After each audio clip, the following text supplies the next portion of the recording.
journal. Hélène Assabi.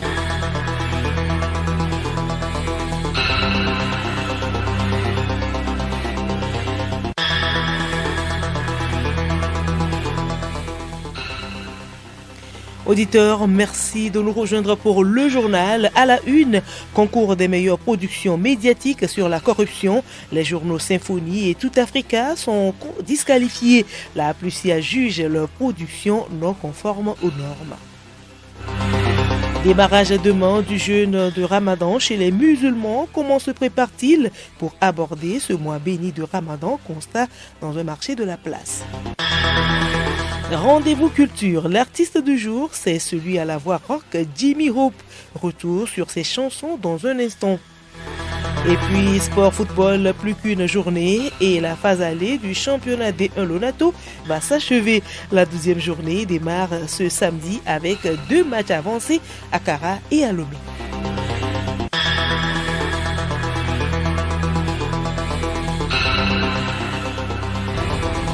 Radiolomé.tg. Mesdames et messieurs, une fois encore, bonjour. D'abord, cette audience à la présidence de la République, le chef de l'État Faure Eswatini Gnassingbé a échangé avec Harriet Thompson, haut commissaire britannique au Ghana et au Togo. La coopération dans plusieurs domaines, notamment la sécurité, l'économie ainsi que l'extrémisme violent dans la sous-région, ont meublé les discussions. Harriet Thompson au sortir de l'audience. Nous avons discuté les thèmes de la sécurité, de l'économie et de notre coopération sur ces 2 thèmes. Aussi de la situation dans la région où Togo a un rôle très important comme médiateur. Bien sûr, les problèmes dans la région de l'Afrique de l'Ouest, ce sont aussi des problèmes partagés par le Royaume-Uni. Donc, c'est un partenariat très important pour le Royaume-Uni. Nous voyons de plus en plus d'intérêt parmi nos entreprises privées à faire du commerce, à investir ici au Togo. Le Togo sera l'hôte en novembre d'un sommet sur le commerce et l'investissement entre le Royaume-Uni et les pays francophones de l'Afrique de l'Ouest. Et nous le félicitons. Nous avons hâte de voir ce qui va se passer, ce que nous pouvons faire quand nos entreprises collaborent avec les entreprises togolaises. Nous avons discuté aussi notre collaboration sur les thèmes de la défense, de la sécurité, où il y a beaucoup de possibilités de travailler ensemble, de partager les expériences, les capacités, l'équipement pour aider le Togo dans sa lutte contre l'extrémisme dans la région. Et je vous le disais en titre, les journaux Symphonie et Tout Africa sont disqualifiés de la première édition du concours des meilleures productions médiatiques sur la corruption. Leurs productions n'ont pas été faites dans les normes, annonce faite hier par la Haute Autorité de prévention et de lutte contre la corruption et les infractions assimilées à Aplusia. Hortense Joa Birélémon. D'abord, le journal Symphonie, dans sa parution numéro 256 du vendredi 22 novembre 2024, a titré à une de sa parution, je cite, « Mobilisation des recettes publiques et les effets de la corruption ». Le journal décrit le cas d'un contribuable qui aurait envoyé à un agent de l'OTR par timonie une somme de 30 000 francs pour s'acquitter de ses obligations fiscales. Pour Symphonie, l'agent de l'OTR n'aurait renvoyé qu'un justificatif devant 6 163 francs CFA. Joseph Kondabalo Kai, secrétaire permanent de la Aplusia. Afin de permettre à l'équipe technique de la Aplusia d'avoir une idée globale sur les faits, une audition préliminaire de M. Galé Yao Senam, directeur de publication du journal Symphonie, de M. Dagado Yao Richard Maognon, agent d'appui fiscal de l'OTR, mis en cause, et l'équipe technique de la direction de la prévention de la lutte contre la corruption, l'OTR, a eu lieu au siège de la Aplusia le 30 décembre 2024. En définitive, loin de contribuer à sensibiliser le public sur les méfaits et l'impact de la corruption sur le développement de notre pays, le journaliste a donné des informations dénaturées et mensongères de nature à l'induire en erreur, ce qui est contraire aux dispositions de l'article 3, alinéa 5 du règlement du concours qui prescrit que tout postulant est tenu au respect des règles d'éthique et d'idéontologie en matière de presse. Toutes ces attitudes malhonnêtes et non éthiques constituent des comportements que la Aplusia a pour mission de combattre et ne sauraient servir de base pour obtenir un prix. Ensuite, la télévision en ligne Direct 7 a contesté le premier prix attribué au journal Tout Africa car ce dernier ne serait pas légalement reconnu par la Hague.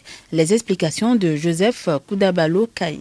La Haplicia, suite à ce recours, a saisi la Hague par courrier numéro 1184-2024 du 20 décembre 2024 aux fins de clarification sur la régularité du média mis en cause. En réponse, la Hague a par courrier daté du même jour relevé qu'un récépissé pour la presse écrite a été délivré au journal Tout Africa de périodicité mensuelle et dont le directeur de publication est M.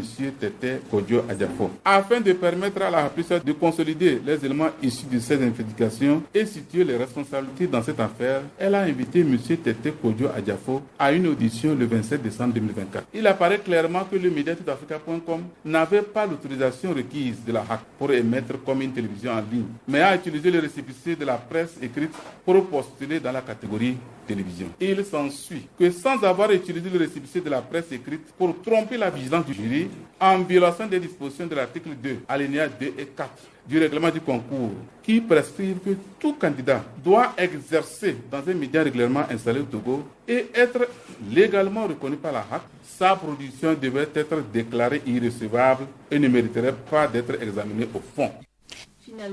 Finalement, le premier prix de la catégorie presse écrite est revenu à flambeau des démocrates. New World TV a été sacré dans la catégorie télévision.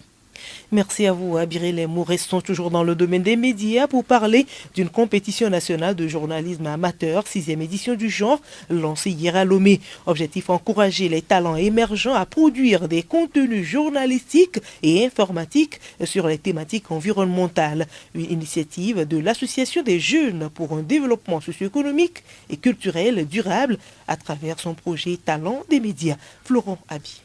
Devant un public majoritairement jeune, les 6 candidats, 3 filles, 3 garçons, présélectionnés, se sont tour à tour présentés. Ils sont appelés à compétir sur la thématique intitulée « Les effets du changement climatique sur les communautés locales ». Ils devront ainsi soumettre un reportage vidéo ou audio de 5 minutes maximum. Le thème choisi pour la compétition est d'une importance capitale selon Assia Mazamesso, maire adjoint de la commune Golfe 2. L'un des défis mondiaux actuellement, c'est donc les effets néfastes du changement climatique. Et donc, il est bien que nous puissions former des jeunes pour prendre conscience de ces conséquences néfastes du changement climatique et qu'ils puissent s'approprier la lutte pour que nous puissions effectivement protéger l'environnement et revenir aux normes environnementales. Pour Ranto Sanvi, coordonnateur du projet Talent des médias, le choix des jeunes pour ce concours est bien pensé. Le message sur l'environnement étant devenu très important aujourd'hui, nous avons pensé faire passer ce message par les jeunes pour que le message puisse d'abord prendre toute la population et en même temps concerne les jeunes. Parce que si ce sont les jeunes qui passent le message, leurs collègues seront très aptes à recevoir ce message. Quelques candidats déclinent leur motivation pour ce concours. Ma motivation à participer à ce concours, c'est le fait de sensibiliser la population sur la protection de l'environnement et les inciter à agir. Ce qui me motive à participer à cette question, c'est que j'aime vraiment le domaine du journalisme. Plusieurs prix composés de bourses d'études en journalisme, des certificats de reconnaissance et des opportunités de stage sont mis en jeu. Pour être éligible, il faut avoir un âge compris entre 15 et 30 ans, ne pas être un journaliste professionnel et résider sur le territoire togolais. Et toujours pour protéger l'environnement, le Togo peut mieux répondre aux urgences sanitaires et protéger les ressources animales et halieutiques. La FAO lui a offert un important lot de matériel. La cérémonie s'est déroulée hier en présence du ministre d'État, ministre des Ressources halieutiques animales et de la réglementation de la transhumance, Yark Damhan, Pacom Johnson. D'un coût total de 160 millions de francs CFA, ce dont est composé d'un véhicule pick-up, des motos tout-terrain, des équipements informatiques et de vaccins. Il vise à renforcer les capacités nationales de prévention, de surveillance et de réponse aux maladies animales et zoonotiques. Oyetunde Diwa, chargé de programme FAO Togo. L'objectif de ce projet, c'est de mettre en exergue au Togo l'approche une seule santé. Une seule santé, c'est quoi? C'est la santé des humains que nous sommes, la santé des animaux aussi bien domestiques que les animaux sauvages, mais aussi la santé des écosystèmes. Parce que finalement, on se souviendra que les épidémies qu'on a connues, que ce soit Ebola ou autres, sont des épidémies qui sont nées des zoonoses, des maladies qui passent des animaux sauvages dans les forêts aux animaux domestiques ou aux hommes. Donc l'objectif pour le Togo, c'est de se préparer davantage pour faire face à ces épidémies. Et c'est pourquoi au niveau de la FAO, nous nous intéressons particulièrement à la santé animale et à la santé des écosystèmes, tandis que l'UNICEF et l'OMS s'occupent de la santé humaine. Le ministre Yak Damran, en réponse, remercie le donateur tout en promettant un bon usage des matériels. C'est avec un immense plaisir que je prends la parole en ce jour pour exprimer au nom du gouvernement togolais et à mon nom propre nos sincères remerciements à la FAO et à ses partenaires pour leur engagement sans faille en faveur du renforcement des capacités de notre pays en matière de surveillance et de lutte contre les maladies animales. L'appui conséquent que nous recevons aujourd'hui à travers la mise à disposition d'équipements et de vaccins est bien plus qu'un simple don. Il représente une avancée majeure pour la protection de notre cheptel et par extension pour la sécurité alimentaire. Je tiens à réaffirmer ici l'engagement de nos départements à faire bon usage de ces équipements et matériels afin de maximiser l'impact. Nous veillerons à une approche intégrée et concertée avec nos collègues des secteurs de la santé et de l'environnement afin de garantir une gestion efficace et coordonnée des risques sanitaires. Cette initiative se situe dans le cadre du programme d'appui au renforcement de la prévention et de la réponse aux urgences sanitaires au Togo, Prépris Togo. Merci à vous, Pacom Johnson. La campagne d'action médicale gratuite organisée en faveur des populations dans le cadre de la commémoration des 20 ans se poursuit des 20 ans de la mort du président Gnassingbé Yadimon se poursuit après l'étape de Kara. Le service de santé des armées pose ses bistouris dans la région des Savanes. Angèle Mtonji.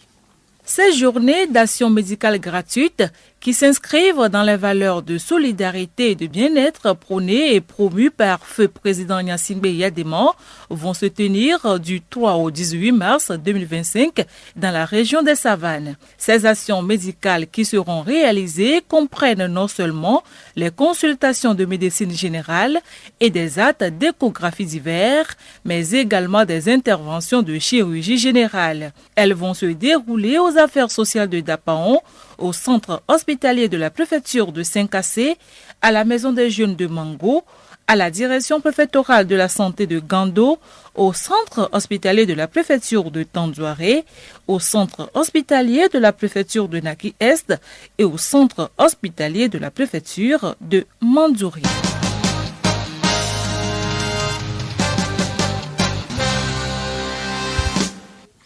Et nous vous le disions en titre, les musulmans du monde entier démarrent dans quelques heures le mois béni de Ramadan. Comment se prépare-t-il pour bien accomplir ce quatrième pilier de l'islam? Une équipe de Radio Lomé a fait un tour hier dans un marché de la capitale. Nabarana Faranoudar, Sibi Lawson. 16h au marché d'Agbalepédo à Lomé. À l'approche, le client est accueilli par des odeurs d'épices. Un marché toujours animé et particulièrement bondé de monde aujourd'hui. Motif, le ramadan. Beaucoup de clientes viennent faire des provisions pour le jeûne du ramadan. Coiffées de leurs foulards colorés et drapées de leurs boubous amples, de nombreuses femmes musulmanes parcourent les allées. Panier en main, elles scrutent au passage les étalages à la recherche de leurs provisions. Parmi elles, Mariam, Latifa et Léla, mères de famille. Je suis venue au marché pour acheter les vivres pour nous-mêmes et pour aussi aider les démunis à rompre le jeûne. Pour rompre le carême, il faut de la nourriture pour renforcer l'organisme. Donc je suis là pour payer le riz, le lait et tout ce qui vient avec. En fin de carême, là, c'est prévision. Nous, on vient au marché, c'est pour acheter les vivres. On achète beaucoup de choses, les riz, spaghettis, tout ce qu'il faut pour rompre le carême le soir. Riz, dattes, épices, bidons d'huile, boîtes de tomates, maïs, mil ou encore des produits laitiers remplissent ainsi les sacs et paniers des clients pendant que les revendeurs comptent leurs billets. Pour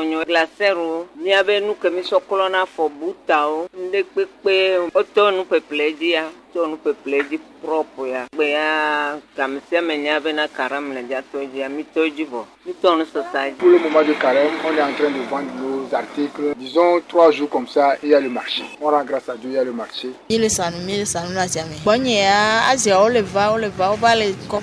Spaghetti, carton, et lait, molu, soukli, tout ça. On va les cocons, nous, que le bonnier. Les provisions sont ainsi assurées pour bien démarrer ce nouveau mois de jeûne de Ramadan. Et c'est ce samedi.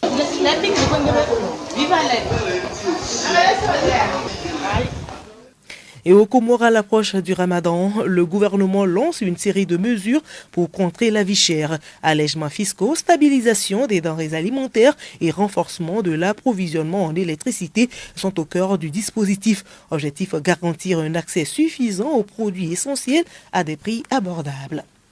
Rendez-vous culture à présent, l'artiste togolais à la voix rock et imposante Jimmy Hope avec des milliers de chansons et des centaines de tableaux et fresques à son actif reste une icône que le monde rêve encore à voir. Jimmy Hope est le choix de DJ de la maison, Kilim Poyoti. Quand on parle de Jimmy Hope, d'emblée on pense à ceci.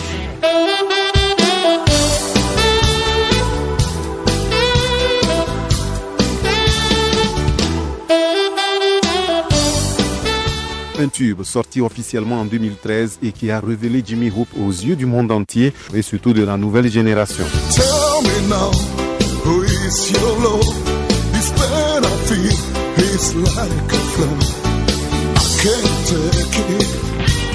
Profondément africain et adepte du blues, Senaya Kofi, alias Jimmy Hope, né en 1956 à Lomé, est connu comme le meilleur rocker de l'histoire du continent africain. Ce peintre-dessinateur, mélancolique à travers ses œuvres, a toujours été rongé par la musique, lieu où il pouvait mieux affirmer sa colère liée aux vicissitudes de la vie.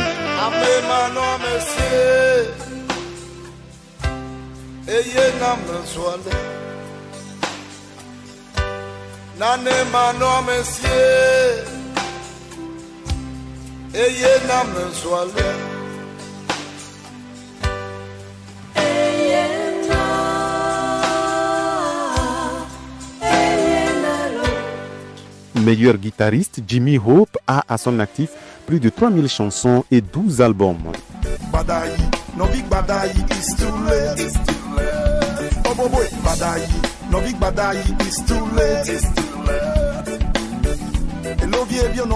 Il a collaboré avec des célébrités comme Nina Simone ou encore Jean-Jacques Goldman sur Aglan.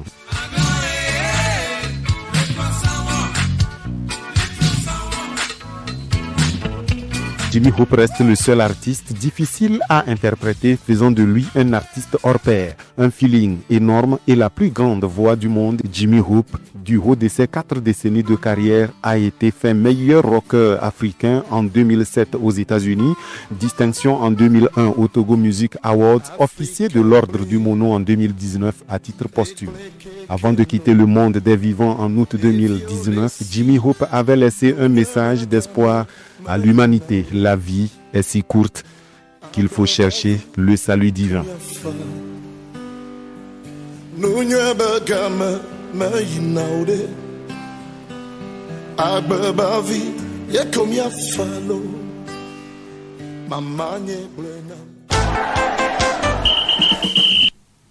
Sport, la Fédération togolaise d'athlétisme a officiellement lancé la saison 2025 d'athlétisme à Dapan. Au football, l'avant-dernière journée de la phase allée de la D1 Lonato est au programme ce week-end. Solim Lemon.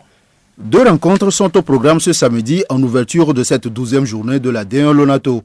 Duel des académiciens à Kara, CDF Akounour reçoit Unisport Football Club au municipal de Kara. Au stade municipal de Lomé, le haut du tableau sera en attraction. AS OTR de Lomé joue le leader Entente 2 de Lomé. Un derby de la capitale qui peut redistribuer les cartes pour le fauteuil de leader. Dimanche à Kara, au stade Ouelou, ASK de Kara offre son hospitalité à Gbolé Soudaneho. À Atakpame, Tambo local se mesure à la nouvelle lanterne rouge d'Oumbe de Mango. Espoir de Zio AS Bina de Pagouda, la rencontre se déroule au stade Dr Kaolo de Tchévier. Au grand stade de Kpalimé, Gomido et Zobibi, qui est sur une belle série de victoires, offre son hospitalité au champion sortant Asco de Kara. Puis, l'autre duel de la capitale mettra aux prises au stade municipal de Lomé, AC Barracuda de Lomé à Étoile Filante de Lomé. Toutes ces rencontres démarrent à 15h30. Dans la préfecture de Lagou, le terrain du CEG Glécopé va encore vibrer ce week-end au rythme du tournoi 4C Coupe contre les changements climatiques. Ce samedi, Renouveau d'Amouzoukope joue Ange FC d'Amavenou. Dimanche, Vas-y-voir de Doloroué se mesure à JDD de Damadé. Toutes ces rencontres démarrent à 15h30. Déjà mercredi, blague à part de Doglobo à Étrier, Islamique de Glécopé Zongo 3-1. Le tournoi 4C est une initiative de l'association Le Défi pour un monde égalitaire. Il vise à allier le football au reboisement. La finale se déroulera le 1er juin 2025, journée nationale de l'arbre au Togo. De l'athlétisme pour finir, Dapaon a été le week-end dernier la ville hôte du démarrage de la nouvelle saison 2025 d'athlétisme. Une course à regrouper aussi bien les hommes que les femmes dans la commune Tone 1. Chez les hommes, Anala Abongo a fait un chrono de 12 minutes 07 secondes, 81 centièmes sur 4 km, tandis que Yamint Sibite, chez les filles, a fini première avec un chrono de 7 minutes, 9 secondes, 48 centièmes.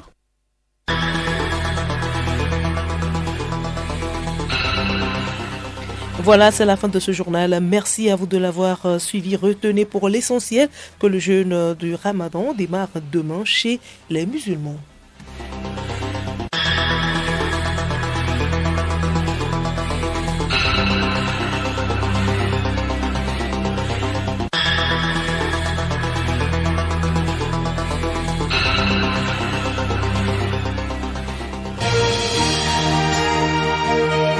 Radio Lomé, boîte postale 434, email radiolomé@radiolomé.tg. radiolomé.tg